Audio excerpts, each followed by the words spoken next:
Bismillahirrahmanirrahim. Today we will study physics, lecture number 4, class first year. Today topic is indicating uncertainty.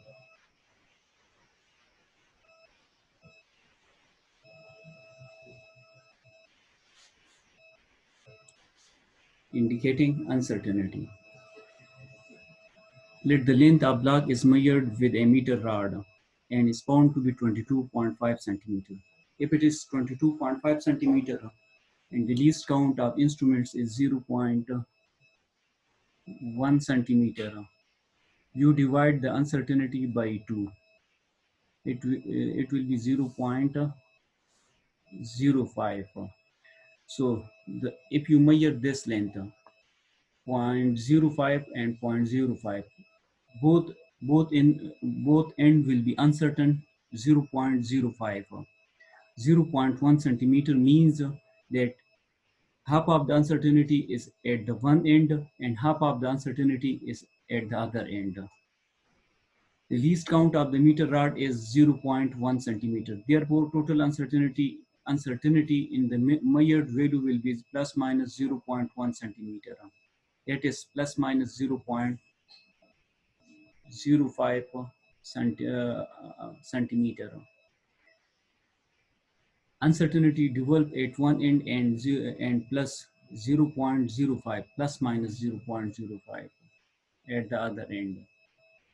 Uncertainty developed at the other end. In total, the magnitude of uncertainty will be equal to plus minus 0.1 centimeter. Thus, if one end coincides with 10.5 centimeter mark and the other end coincides with 33.0 centimeter mark, then its length along with uncertainty is given by 33.00, 33.0 centimeter uncertainty. This end, if this end is 33.0 centimeter, it will be uncertain 0.05. And the other end from which you start the measurement will be also uncertain 0.05 centimeter. Whether there is subtraction or addition, the total uncertainty will be added. So it will become 0.1 centimeter. And the difference of 33 and 32, 10.5, 33.0 and 10.5 will be 22.5 plus minus 0.1 centimeter. It means the length of the block is between 22.4 centimeter and 22.16 centimeter. It means that the value 22.5 centimeter will be 0.1 more or 0.1 lesser. So 0.1 more is this value and 0.1 less is this value. So the precision will be 0.1. The precision of the instrument will be 0.1 centimeter plus minus 0.1 centimeter. The magnitude of relative or fractional uncertainty. Relative error or fractional uncertainty is measured by the least count of uncertainty. Here means the least count of measuring instrument divided by measured value. If you want to take percentage multiplied by 100%, then it will you will calculate percentage fractional uncertainty. So it will be least count is plus minus 0.1. This is the measured value which is here, and this is the uncertainty in 22.6 centimeter. So the accuracy in the measurement is equal to magnitude of fractional error. So it will be this one plus minus 0.01. Smaller the value of relative or fractional error, greater will be the accuracy in the measurement. Smaller the magnitude of relative or fractional error or fractional uncertainty or percentage uncertainty, greater will be the accuracy. So accuracy,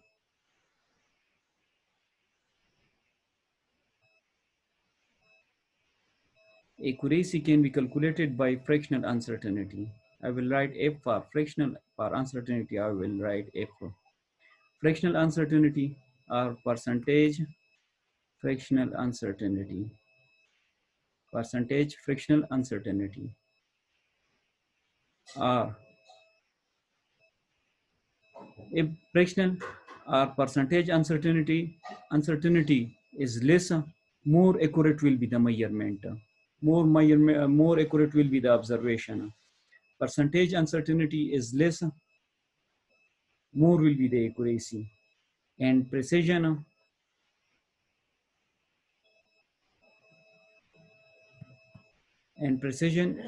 depends on absolute uncertainty. Absolute uncertainty. Least count of measuring instrument. Least count of measuring instrument. Less will be the least count of measuring instrument. More precise will be the data or the measured value. Power of a quantity. Uncertainty in a quantity which have taking some power. For example, r square, r cube, l square, like these. So the volume of a sphere is equal to 4 divided by 3 pi r cube. 4 divided by 3 pi r cube.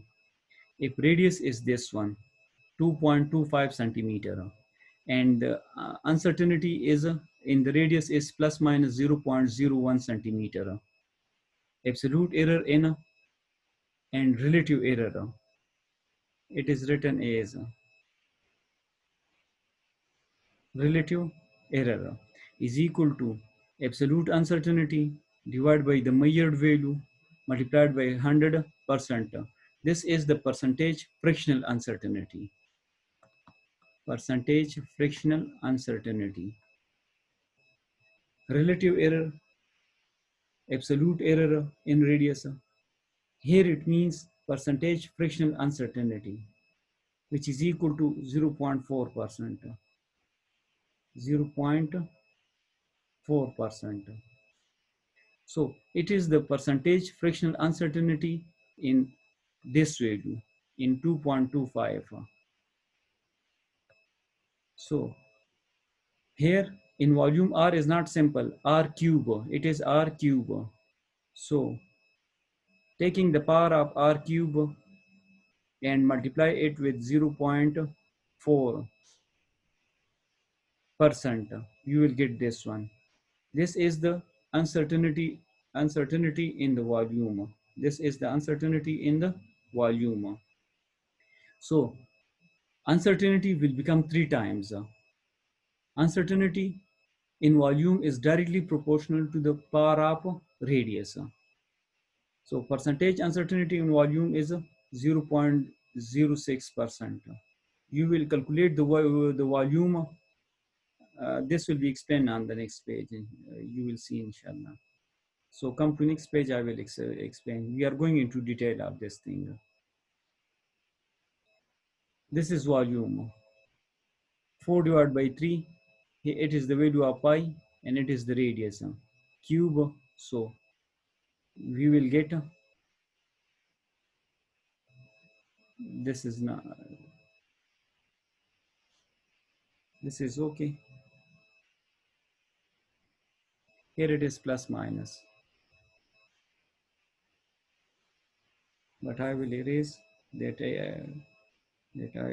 I will explain.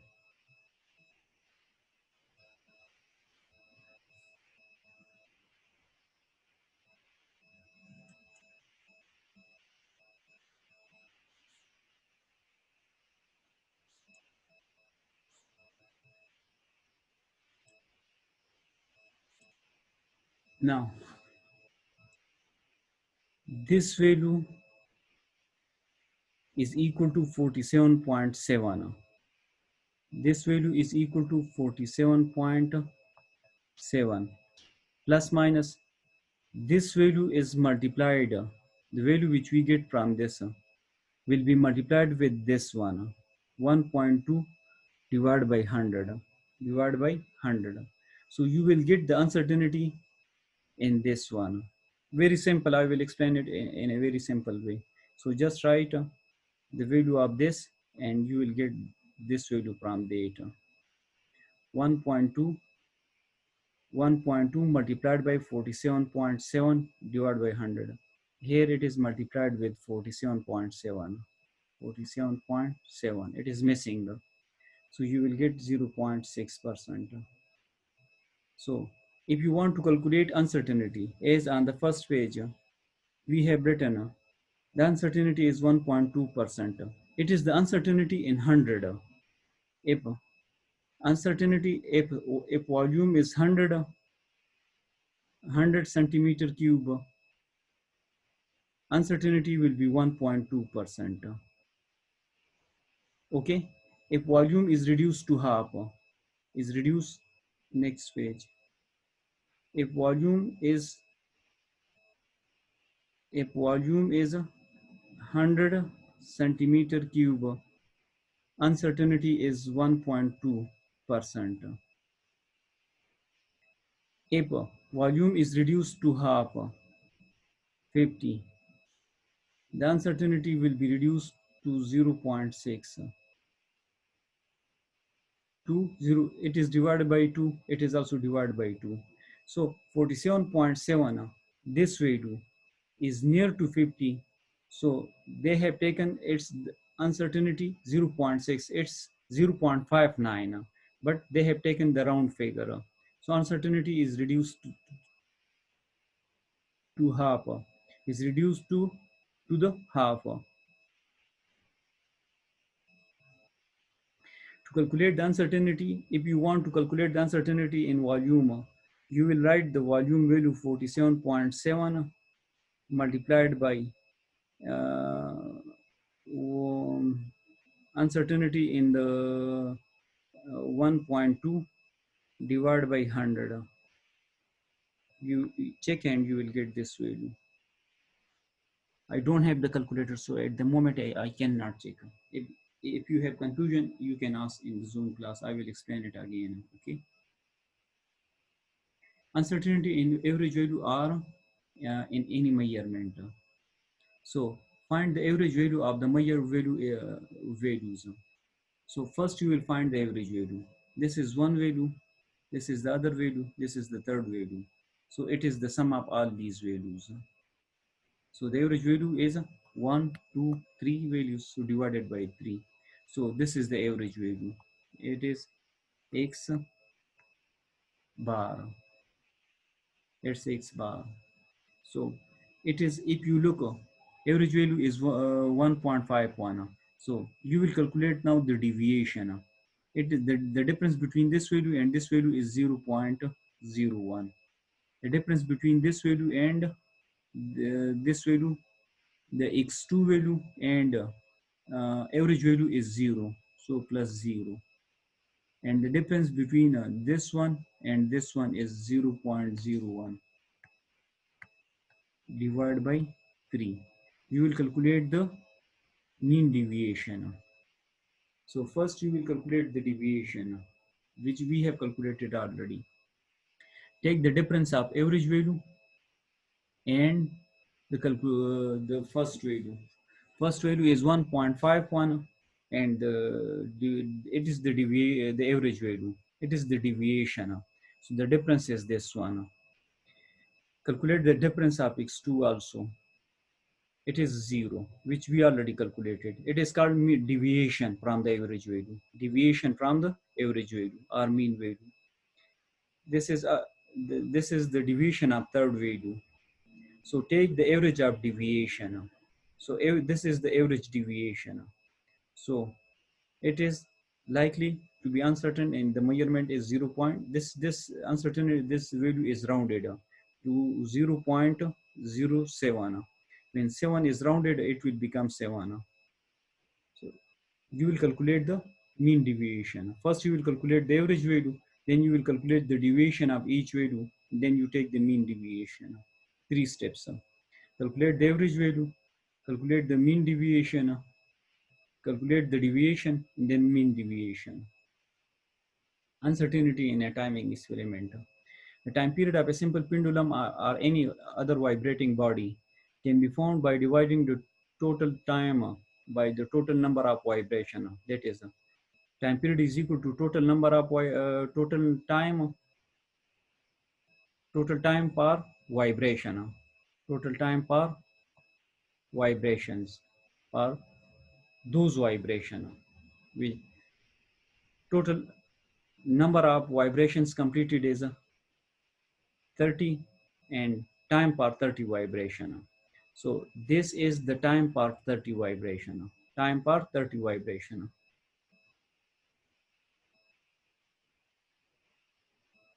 So frictional uncertainty is equal to is the instrument which you make this observation have least count of 0.01 second. It is timing experiment, so it will be written accordingly. Might be you take this one, you take 0.01 depending on your on the least count of your measuring instrument. So it will be given. It will be given. You should conduct this one, number of vibration, this one. More will be the vibration, less, more will be the accuracy, more will be the precision. So to increase accuracy, take more vibration. Frictional uncertainty, 0.01 is the least count of measuring instrument, and 30 is the number of vibration. So it will give you the uncertainty in a time period. When the uncertainty is when the precision means when the least count is 0.01, and you divide it by you take more vibration, the precision will increase. It will reduce the uncertainty in the measuring instruments. So time period is equal to 54.6. This is the time. This is the time recorded per 30 vibration, and this is the number of vibration. Here it is written plus minus plus minus 0.03. So if you want to increase the accuracy, you should make you should take time, or you should take more number of vibration.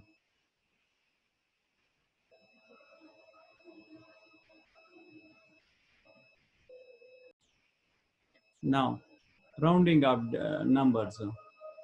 If you want to reduce a number to 2-digit or 3-digit, you should follow the rules. First, in any measurement, the quantity are always rounded on to certain level of accuracy. Following rules must be observed in while you want to rounded a number. If you want to draw 5, the last retained digit is kept as it is. If it is if it is required to round up 12 point, if you want to round this number, if you want to round 1, this one, 3, 4, this is less than 5. So drop it and leave the next digit unchanged, 12.34. So you can round all these numbers by making any by not making any change to the number. And if you want to drop the number, to drop these, if you want to round this number, and this number or these numbers are greater than 5, then increase the number by 1. 4 is increased by 1, so 12.35.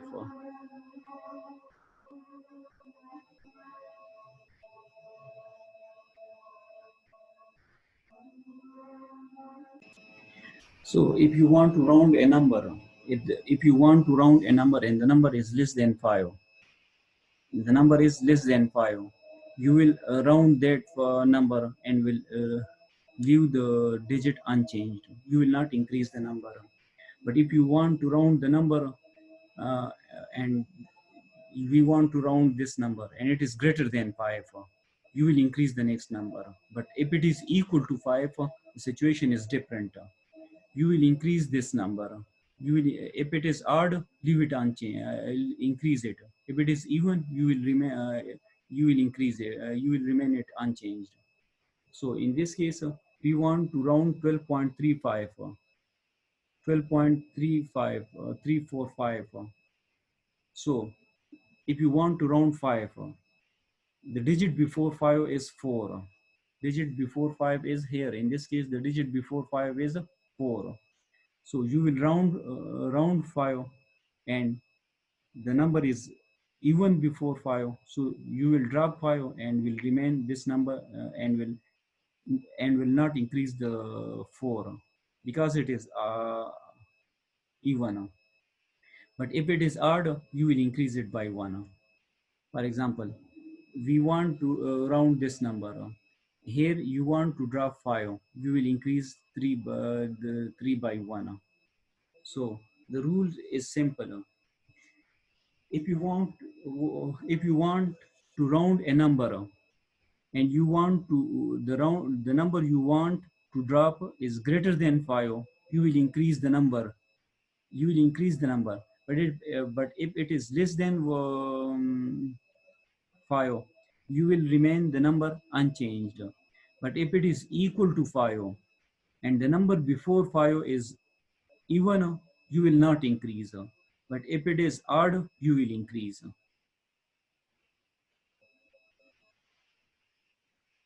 Thank you, students.